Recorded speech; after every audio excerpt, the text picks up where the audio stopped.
It was a peculiar evening when Peppa discovered something that would change everything. The house seemed different somehow, as if shadows were watching from every corner.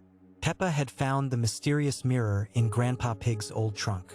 The ancient glass seemed to shimmer with its own light, calling to her with whispered promises. As Peppa peered into the mirror, she noticed something strange. Her reflection looked back at her, but the room behind her in the mirror was different, darker, more sinister. Suddenly, the mirror began to pulse with an ancient magic.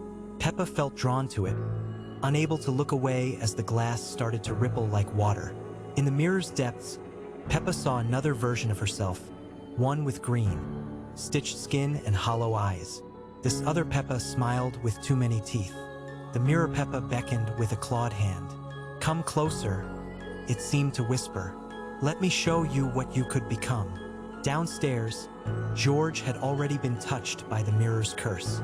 His beloved dinosaur toy now looked as twisted as he did, with sharp teeth and glowing eyes. Mummy and Daddy Pig continued their evening routine, unaware that they too had been changed. The mirror's influence was spreading through the house like a plague. When Peppa's fingers touched the cold glass, she felt a chill run through her entire body. The mirror was not just showing her another world, it was pulling her into it. As Peppa walked through her home, she realized that reality itself had shifted. The photographs showed that her family had always been these twisted creatures. The family gathered for their evening television time, but the programs had changed too. Only darkness and chaos flickered across the screen now. At dinner, the family consumed their meal without question. What had once been wholesome food was now something that defied description, yet it satisfied their new hunger.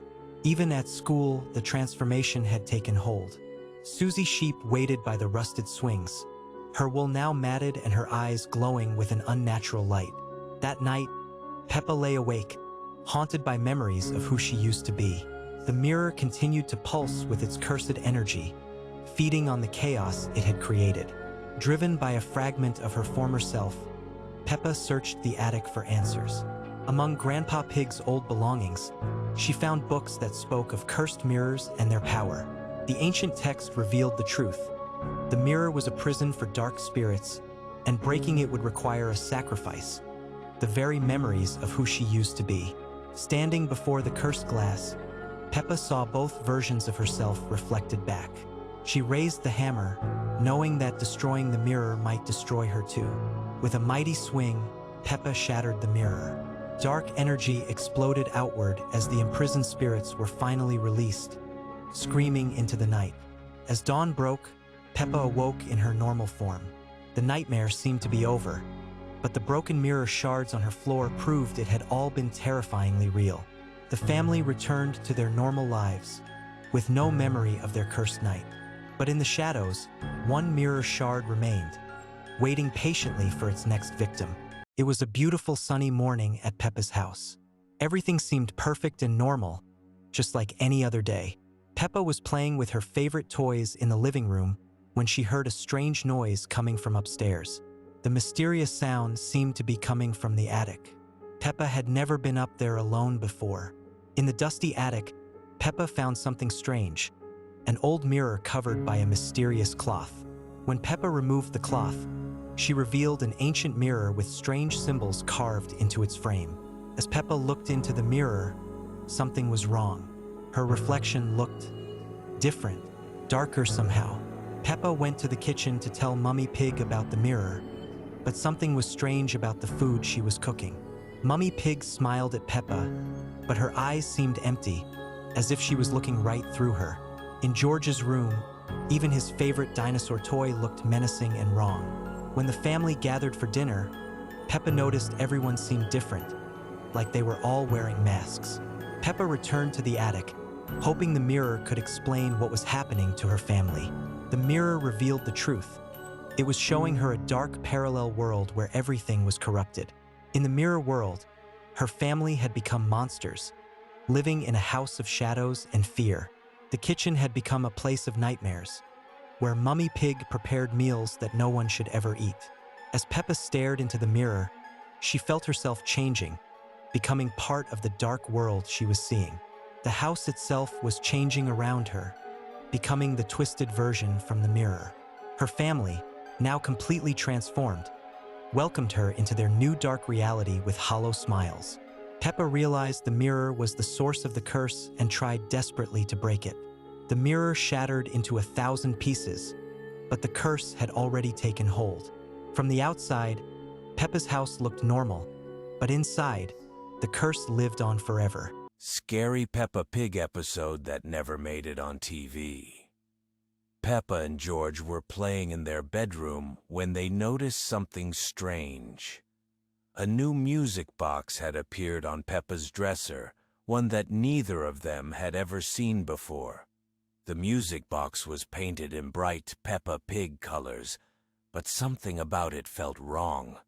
When Peppa wound it up, a haunting lullaby began to play, and a tiny dancer emerged from inside. The dancer looked exactly like Peppa, but smaller and made of porcelain. Her joints moved in ways that seemed unnatural, bending and twisting as she spun to the eerie melody. Her painted smile was too wide, stretching across her face in a way that made George hide behind his teddy bear. The music box. Peppa's glass eyes never blinked, never looked away, always staring directly at the real Peppa. Every night, the music would start playing by itself. The tiny dancer would emerge and perform her endless routine, singing the same haunting song over and over. Dance with me, play with me, never let me go. Round and round, we'll spin around, in circles we will flow. The melody echoed through the house, but strangely, only Peppa and George could hear it. Mummy Pig and Daddy Pig slept soundly, unaware of the nightly performances. As the days passed, the music box Peppa began to grow. Each morning, she was slightly larger than the night before. Her porcelain skin started to crack, revealing something dark underneath. Her painted dress became more vibrant, more real, while her smile grew even wider. She would whisper to Peppa during the day, her voice coming from inside the music box, even when it wasn't playing. The whispers became more insistent. Music box. Peppa told Peppa about the wonderful world inside the music box, where the music never stopped and the dancing never ended. She described a place where little girls could spin forever, where every day was filled with the same beautiful song, where no one ever had to grow up or worry about anything ever again. One night, Music Box Peppa was the same size as the real Peppa. She stepped out of the music box completely, her porcelain feet clicking on the wooden floor. Her movements were jerky and unnatural, like a marionette controlled by invisible strings. She approached Peppa's bed, her glass eyes reflecting the moonlight, her painted smile never wavering. "It's time to switch places," Music Box Peppa said, in a voice that sounded like wind chimes in a storm. "You can come live in my world, where everything is perfect and the music plays forever. I'll take your place here, in this boring world where the music always stops." She extended her porcelain hand toward Peppa, and for a moment, Peppa felt an overwhelming urge to take it. But George started crying, breaking the spell. The sound of his tears seemed to crack something in Music Box Peppa's perfect facade. Her smile flickered, her glass eyes dimmed, and she began to shrink back toward the music box. "Soon," she whispered as she disappeared inside. "Very soon, we'll dance together forever." The next morning, Peppa tried to tell Mummy Pig about the music box Peppa, but the music box had vanished. In its place was just an empty spot on the dresser, as if it had never existed at all. But sometimes, late at night, Peppa could still hear the faint sound of that haunting lullaby, and she knew that somewhere, music box Peppa was still dancing, still waiting, still singing her endless song about dancing forever and never letting go,